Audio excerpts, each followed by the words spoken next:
घर में कुर्बानी किसके नाम से करनी चाहिए? बहुत सारे लोग ये मसला नहीं जानते और इतनी बड़ी गलती करते हैं कि जिसकी वजह से उनकी कुर्बानी ही नहीं होती।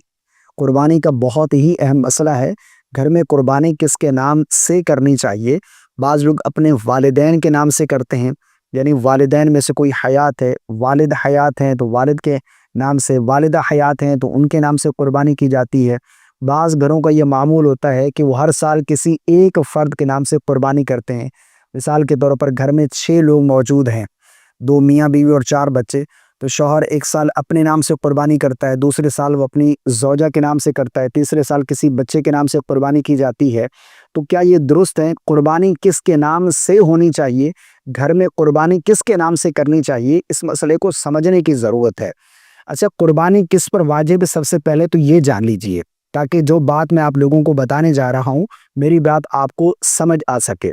कुर्बानी किस पर वाजिब है? कुर्बानी वाजिब होने की शराइत क्या है?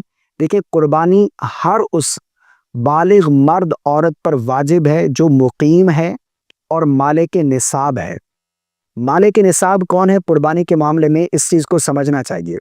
देखिए, जिसके पास 7.5 तोले सोना हो या फिर 52 तोले चांदी हो, या फिर 52 तोले चांदी की जो कीमत है, इतनी रकम, इतना कैश उसके पास हो, या फिर हाजत असलिया से ज़ायद जो माल है, अगर वो 52 तोले चांदी की कीमत के बराबर बन जाता है तो उस पर कुर्बानी करना वाजिब है। ऐसा शख्स कुर्बानी के मामले में मालिक निसाब है, उसके ऊपर कुर्बानी करना वाजिब है।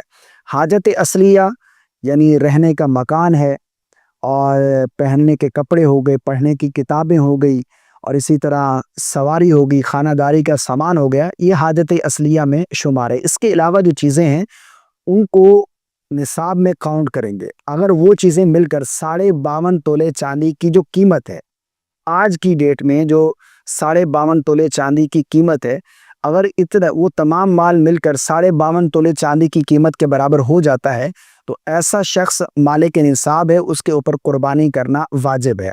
अच्छा, कुर्बानी और ज़कात के निसाब में 2 तरह का फ़र्क है। एक फ़र्क तो ये है कि ज़कात के निसाब में माल नामी का एतबार है, लेकिन कुर्बानी के मामले में हाजत असलिया से ज़ायद जो माल है वो निसाब में शुमार किया जाएगा। इसी तरह दूसरा फ़र्क, ज़कात के निसाब पर साल गुज़रना शर्त है और कुर्बानी के निसाब में साल गुज़रना शर्त नहीं है, बल्कि जो ईद के अय्याम होते हैं, जो कुर्बानी के अय्याम होते हैं, अगर उनमें भी कोई शख्स मालिक निसाब हो गया तो उसके ऊपर कुर्बानी करना ये वाजिब है, ठीक है ना। कुर्बानी के मामले में मालिक निसाब कौन है ये आपने समझ लिया। अब कुर्बानी घर में किसके नाम से होनी चाहिए? देखिए, जो शख्स मालिक निसाब है उसके ऊपर कुर्बानी करना वाजिब है। अब घर में जितने भी लोग हैं, अगर वो मालिक निसाब हैं, उन तमाम पर अपनी तरफ से कुर्बानी करना ये वाजिब है। अगर घर का सरबराह जो है वही मालिक निसाब है तो कुर्बानी घर के सरबराह के नाम से ही की जाएगी। वो अपनी तरफ से कुर्बानी करेगा, वो अपने नाम की कुर्बानी करेगा, क्योंकि ये उसके ऊपर वाजिब है। ये जो लोग करते हैं ना कि अगर वालिदैन हयात हैं या फिर वालिद या फिर वालिदा हयात है तो वो अपनी तरफ से नहीं करते जी, अम्मी अभी अभी अम्मी भी हयात हैं और अब्बू हयात हैं तो बेटा अपनी तरफ से कुर्बानी नहीं कर सकता, उसकी कुर्बानी नहीं होगी। तो ये बिल्कुल गलत फहमी है, बहुत बड़ी गलत फहमी है। ऐसा बिल्कुल नहीं है। घर का सरबराह अगर बेटा है तमाम मामलात में, तो फिर वालिदैन पर कुर्बानी करना वाजिब नहीं है। जो सरबराह है उसके ऊपर कुर्बानी करना वाजिब है, अगर वो मालिक निसाब है। अगर बेटा मालिक निसाब है तो वो अपने पहले वाजिब को अदा करेगा। जो घर का सरबराह है उसके ऊपर कुर्बानी करना वाजिब है, पहले वो अपना वाजिब अदा करेगा। उसके बाद अगर अल्लाह ने उसको माल से नवाजा है तो वो किसी और के नाम से, घर में पूरे अफराद के नाम से कुर्बानी करे, अपने बच्चों के नाम से कुर्बानी करे, कोई हर्ज वाली बात नहीं है।